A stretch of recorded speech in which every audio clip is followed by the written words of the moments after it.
Kaleidoscope by Bradbury. The first concussion cut the rocket up the side with a giant can opener. The men were thrown into space like a dozen wriggling silverfish. They were scattered into a dark sea, and the ship, in a million pieces, went on, a meteor swarm seeking a lost sun. Barkley, where are you? The sound of voices calling like lost children on a cold night. Wood! Captain! Hollis, this is Stone! Stone, this is Hollis, where are you? I don't know! How can I? Which way is up? I'm falling, good God, I'm falling! They fell. They fell as pebbles fall down wells. They were scattered as jack stones are scattered from a gigantic throw. And now, instead of men, there were only voices, all kinds of voices, disembodied and impassioned, in varying degrees of terror and resignation. We're going away from each other! This was true. Hollis, swinging head over heels, knew this was true. He knew it with a vague acceptance. They were parting to go their separate ways, and nothing could bring them back. They were wearing their sealed-tight spacesuits with the glass tubes over their pale faces, but they hadn't had time to lock on their force units. With them, they could be small lifeboats in space, saving themselves, saving others, collecting together, finding each other until they were an island of men with some plan. But without the force units strapped onto their shoulders, they were meteors, senseless, each going to a separate and irrevocable fate. A period of perhaps 10 minutes elapsed while the first terror died and a metallic calm took its place. Space began to weave its strange voices in and out on a great dark loom, crossing, recrossing, making a final pattern. Stone to Hollis, how long can we talk by phone? Depends how fast you're going and which way I'm going and which way I'm going. An hour I'd make it. That should do it, said Hollis, abstracted and quiet. What happened? Said Hollis, a minute later. The rocket blew up, that's all. Rockets do blow up. Which way are you going? Looks like I'll hit the moon. It's Earth for me. Back to old Mother Earth at 10,000 miles an hour. I'll burn like a match. Hollis thought of it with a queer abstraction of mind. He seemed to be removed from his body, watching it fall down and down through space, as objective as he had been in regard to the first falling snowflakes of a winter season long ago. The others were silent, thinking of the destiny that had brought them to this, falling, and nothing they could do to change it. Even the captain was quiet, for there was no command or plan that he knew could put things back together again. Oh, it's a long way down. Oh, if it's a long way down, long way down. Oh, I don't want to die if it's a long way down. Who's that? I don't know. Simpson, I think. Simpson, is that you? Oh, it's a long way down, I don't like it. Oh, good God, I don't like it. Stimson, this is Hollis. Stimson, you hear me? A pause while they fell separate from one another. Stimson? He replied at last. Yes. Stimson, take it easy. We're all in the same fix. I don't want to be here. I want to be somewhere else. Well, there's a chance we'll be found. I must be, said Stimson. I don't believe this. I don't believe any of this is happening. It's a bad dream, said someone. Shut up, said Hollis. Come make me, said the voice. It was Applegate. He laughed easily and with a similar objectivity. Come and shut me up. Hollis, for the first time, felt the impossibility of his situation. A great anger filled him, for he wanted more than anything at this moment to be able to do something to Applegate. He had wanted for many years to do something, and now it was too late. Applegate was only a telephonic voice. Falling. Now, as if they had discovered the horror, two of the men began to scream. In a nightmare, Hollis saw one of them float by, very near, screaming. Stop it! The man was almost at his fingertips, screaming insanely. He would never stop. He would go on screaming for 1,000,000 miles as long as he was in radio range, disturbing all of them, making it impossible for them to talk to one another. Hollis reached out. It was best this way. He made the extra effort and touched the man. He grasped the man's ankle and pulled himself along the body until he reached the head. The man screamed, and clawed frantically like a drowning swimmer. The screaming filled the universe. One way or the other, thought Hollis, the moon or Earth or meteors will kill him, so why not now? He smashed the man's glass mask with his iron fist. The screaming stopped. He pushed off from the body and let it spin away on its own course, falling down space. Hollis and the rest of them went into the long, endless dropping and whirling of silence. Hollis, are you still there? Hollis did not speak, but felt the rush of heat in his face. This is Applegate again.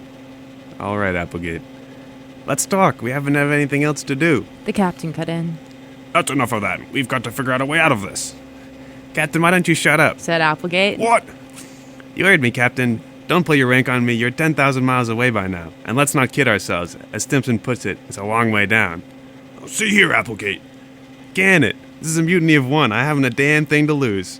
Your ship was a bad ship, and you're a bad captain, and I hope you break when you hit the moon. I'm ordering you to stop. Go on, order me again. Applegate smiled across 10,000 miles. The captain was silent. Applegate continued. Where were we, Hollis? Oh, yes, I can remember. I hate you too, but you know that. You've known it for a long time. Hollis clenched his fists, helplessly. Well, I want to tell you something. Said Applegate. Make you happy. I was the one who blackballed you with this rocket company 5 years ago. A meteor flashed by. Hollis looked down, and his left hand was gone. Blood spurted. Suddenly, there was no air in his suit. He had enough air in his lungs to move his right hand over and twist a knob at his left elbow, tightening the joint and sealing the leak. It had happened so quickly that he was not surprised. Nothing surprised him anymore. The air in the suit came back to normal. In an instant now, that leak sealed, and the blood that had flowed so swiftly was pressured as he fastened the knob yet tighter until it made a tourniquet. All of this took place in a terrible silence on his part. And the other men chatted. That one man, Lespierre, went on and on and on with his talk about his wife on Mars, his wife on Venus, his wife on Jupiter, his money, his wondrous times, his drunkenness, his gambling, his happiness, on and on while they all fell. Lespierre reminisced on the past, happy, while he fell to his death. It was so very odd. Space, thousands of miles of space, and those voices vibrating in the center of it. No one visible at all, and only the radio waves quivering and trying to quicken other men into emotion. You angry, Hollis? No. And he was not. The abstraction had returned, and he was a thing of dull concrete, forever falling nowhere. You wanted to get to the top of all your life, Hollis. You always wondered what happened. If I put the black mark on you just before I was tossed out myself. That isn't important, said Hollis. And it was not. It was gone. When life is over, it is just like a flicker of bright film, an instant on the screen, all of its prejudices and passions condensed and illuminated for an instant on space, and before you could cry out, there was one happy day, there a bad one, there an evil face, there a good one. The film burned to a cinder. The screen went dark. From this outer edge of his life, looking back, there's only one remorse, and that was only that he had wished to go on living. Did all dying people feel this way, as if they had never lived? Did life seem short, indeed, over and done before you took a breath? Did it seem this abrupt and impossible to everyone, or only himself, here and now, with a few hours left to him for thought and deliberation? One of the other men, Lespierre, was talking. Well, I had me a good time. I had a wife on Mars, Venus, and Jupiter. Each one of them had money and treated me swell. I got drunk once and I gambled away $20,000. But you're here now, thought Hollis. I didn't have any of those things. When I was living, I was jealous of you, Lespierre. When I had another day ahead of me, I envied you, your woman, and your good times. Women frightened me, and I went into space, always wanting them and jealous of you for having them, and money, and as much happiness as you could have in your own wild way. But now, falling here, with everything over, I'm not jealous of you anymore, because if it's over for you as it is for me, and right now, if it's like it never was. Hollis craned his face forward and shouted into the telephone. It's all over, Lespierre. Silence. It's just as if it never was, Lespierre. Who's that? Lespierre's faltering voice. This is Hollis. He was being mean. He felt the meanness, the senseless meanness of dying. Applegate had hurt him. Now he wanted to hurt another. Applegate and space had both wounded him. You're out here, Lespierre. It's all over. It's all just as if it had never happened, isn't it? No. Well, when anything's over, it's just like it never happened. Where's your life any better than mine now? Now is what counts. Is it any better? Is it? Yeah, it's better. How? Well, because I got my thoughts. I remember. Cried Lespierre, far away, indignant, holding his memories to his chest with both hands. And he was right. With a feeling of cold water rushing through his head and body, Hollis knew he was right. There are differences between memories and dreams. He had only dreams of things he wanted to do, while Lespierre had memories of things done and accomplished. And this knowledge began to pull Hollis apart with a slow, quivering precision. What good does it do you? He cried to Lespierre. Now, when thing's over and it's not good anymore, you're no better off than I. I'm resting easy, said Lespierre. I've had my turn. I'm not getting mean at the end like you. Mean? Hollis turned the word on his tongue. He had never been mean as long as he could remember in his life. He had never dared to be mean. He must have saved it all of these years for such a time as this. Mean. He rolled the word into the back of his mind. He felt tears starting in his eyes and roll down his face. Someone must have heard his gasping voice. Take it easy, Hollis. It was, of course, ridiculous. Only a minute before, he had been giving advice to others, to Stimson. He had felt a braveness which he had thought to be the genuine thing, and now he knew that it had been nothing but shock and the objectivity possible in shock. Now he was trying to pack a lifetime of suppressed emotion into an interval of minutes. I know how you feel, Hollis, said Lespierre, now 20,000 miles away, his voice fading. I don't take it personally. But aren't we equal, he wondered, Lespierre and I, here, now? If a thing's over, if it's done, what good is it? You die anyways. But he knew he was rationalizing, for it was like trying to tell the difference between a live man and a corpse. There was a spark in one and not in the other, an aura, a mysterious element. So it was with Lespierre and himself. Lespierre had lived a good, full life, and it made him a different man now. And he, Hollis, had been as good as dead for many years. They came to death by separate paths, and, in all likelihood, if there are lands of death, their kind would be as different as night from day. The quality of death, like that of life, must be an infinite variety. And if one has already died once, then what was there to look for in dying for good and all, as he was now? It was a second later that he discovered his right foot was cut sheer away. It almost made him laugh.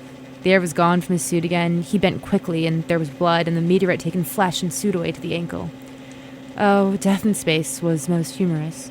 They cut you away, piece by piece, like a black, invisible butcher. He tightened the valve at the knee, his head whirling in pain, fighting to remain aware, and with the valve tightened, the blood retained, the air kept, he straightened on and went falling for all that there was left to do. Hollis. Hollis nodded sleepily, tired of waiting for death. This is Applegate again, said the voice. Yes. I've had time to think. I listened to you. This isn't good. Makes us bad. This is a bad way to die. It brings all the bile out. You listening, Hollis? Yes. You know, I lied a minute ago. I lied. I didn't blackball you. I don't know why I said that. Guess I wanted to hurt you. You seemed like the one to hurt. You know, we've always fought. Guess I'm getting old fast and repenting fast. And I guess listening to you be mean made me a little bit ashamed. Whatever the reason, I want you to know I was an idiot too. There's not an ounce of truth in what I said. To hell with you. Hollis felt his heart begin to work again. It seemed as if it hadn't worked for 5 minutes, but now all of his limbs began to take color and warmth. The shock was over, and the successive shocks of anger and terror and loneliness were passing. He felt like a man emerging from a cold shower in the morning, ready for breakfast and a new day. Thanks, Applegate. Don't mention it. Up your nose, you person. Hey. Said Stone. What? Hollis called across space, for Stone, of all of them, was a good friend. Hell, I've got myself into a meteor swarm. Some little asteroids. Meteors? Oh, I think it's the Merodian cluster. That goes out past Mars and towards Earth once every 5 years. I'm right in the middle. It's like a big kaleidoscope. You got all kinds of colors, shapes, and sizes. Oh, God, it's beautiful, all that metal. Silence. I'm going with them, said Stone. They're taking me off with them. I'll be damned. He laughed. Hollis looked to see, but saw nothing. There were only the great diamonds and sapphires and emerald mists and velvet inks of space, with God's voice mingling among the crystal fires. There was a kind of wonder and imagination in the thought of Stone going off into the meteor swarm, out past Mars for years, and coming in towards Earth every 5 years, passing in and out of the planet's ken for the next million centuries. Stone and the Meribdone cluster, eternal and unending, shifting and shaping like the kaleidoscope colors when you were a child, and held the long tube to the sun and gave it a twirl. So long, Hollis. Stone's voice, very faint now. So long. Good luck, shouted Hollis across 30,000 miles. Don't be funny, said Stone, and was gone. The stars closed in. Now, all the voices were fading, each on his own trajectory, some to Mars, others into furthest space, and Hollis himself, he looked down. He, of all the others, was going back to Earth alone. So long. Take it easy. So long, Hollis. That was Applegate. The many goodbyes, the short farewells, and now the great loose brain was disintegrating. The components of the brain, which had worked so beautifully and efficiently in the skull case of the rocket ship firing through space, were dying, one by one. The meaning of their life together was falling apart. And as a body dies when the brain ceases functioning, so was the spirit of the ship and their long time together, and what they meant to one another was dying. Applegate was now no more than a finger blown from the parent body, no longer to be despised and worked against. The brain was exploded, and the senseless, useless fragments of it were far scattered. The voices faded, and now all of space was silent. Hollis was alone, falling. They were all alone. Their voices had died like echoes of the words of God spoken and vibrating in the starred deep. There went the captain to the moon, there Stone with the meteor swarm, there Stimson, there Applegate towards Pluto, there Smith and Turner and Underwood and all the rest, the shards of the kaleidoscope that had formed a thinking pattern for so long, hurled apart. And I, thought Hollis, what can I do? Is there anything I can do now to make up for a terrible and empty life? If only I could do one good thing to make up for all the meanness I collected all these years and didn't even know was in me. But there's no one here but myself, and how can you do good all alone? You can't. Tomorrow night, I'll hit Earth's atmosphere. I'll burn, he thought, and be scattered in ashes all over the continental lands. I'll be put to use just a little bit, but ashes are ashes and they'll add to the land. He fell swiftly like a bullet, like a pebble, like an iron weight, objective all of the time now. Not sad or happy or anything, but only wishing he could do a good thing now that everything was gone. A good thing for just himself to know about. When I hit the atmosphere, I'll burn like a meteor. I wonder He said. I wonder if anyone will see me. A small boy on the country road looked up and screamed. Look, Mom! Look! A falling star! The blazing white star fell down the sky of dust in Illinois, Make a wish. said his mother. Make a wish.